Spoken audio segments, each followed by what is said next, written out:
Marilyn Monroe was one of the most famous women in the world.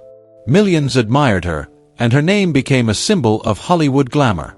But after her death in 1962, one shocking decision left people stunned. Marilyn left most of her estate to someone who wasn't family, a husband, or a close friend. The question is, why? From Norma Jean to Marilyn.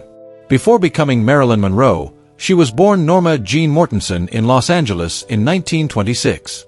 Her childhood was difficult, filled with foster homes and uncertainty. Looking for a better future, she began modeling in the 1940s. Her striking appearance quickly caught attention, and in 1946 she signed with 20th Century Fox. That's when she became Marilyn Monroe. Over the next decade, she starred in hit films like Gentlemen Prefer Blondes, How to Marry a Millionaire, and The 7-Year Itch. She became one of Hollywood's biggest stars. Fighting for respect. Despite her success, Marilyn often felt trapped by the image studios created for her. Fox frequently cast her as the glamorous blonde, while she wanted more serious roles. She studied acting, challenged studio executives, and even formed her own production company. Marilyn wasn't just chasing fame, she wanted respect as an actress and as a person. Her final years. By the early 1960s, Marilyn's personal life had become complicated. She struggled with anxiety, insomnia, and increasing pressure from both Hollywood and the media.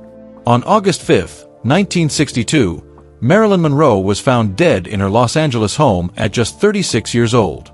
Her death was officially ruled a probable suicide caused by a drug overdose. The tragedy shocked the world and immediately sparked years of speculation and conspiracy theories. Rumor versus truth. Many rumors focused on Marilyn's reported connections to powerful figures, including members of the Kennedy family. Over the decades, countless books and documentaries have suggested alternative explanations for her death. However, no conclusive evidence has ever overturned the official ruling. While questions remain, the verified facts are far less dramatic than many of the stories that followed. The estate surprise. The biggest surprise came when Marilyn's will became public. At the time of her death, she left small amounts of money to relatives and set aside funds for her mother's care. But most of her estate, including valuable rights connected to her image and legacy, went to her acting mentor, Lee Strasberg. After Strasberg died, those rights passed to his widow, Anna Strasberg, who managed and licensed Marilyn's image for decades.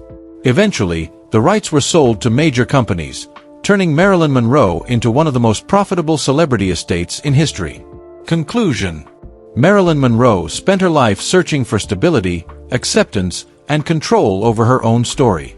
Yet after her death, the person who benefited most from her legacy was neither family nor a former husband.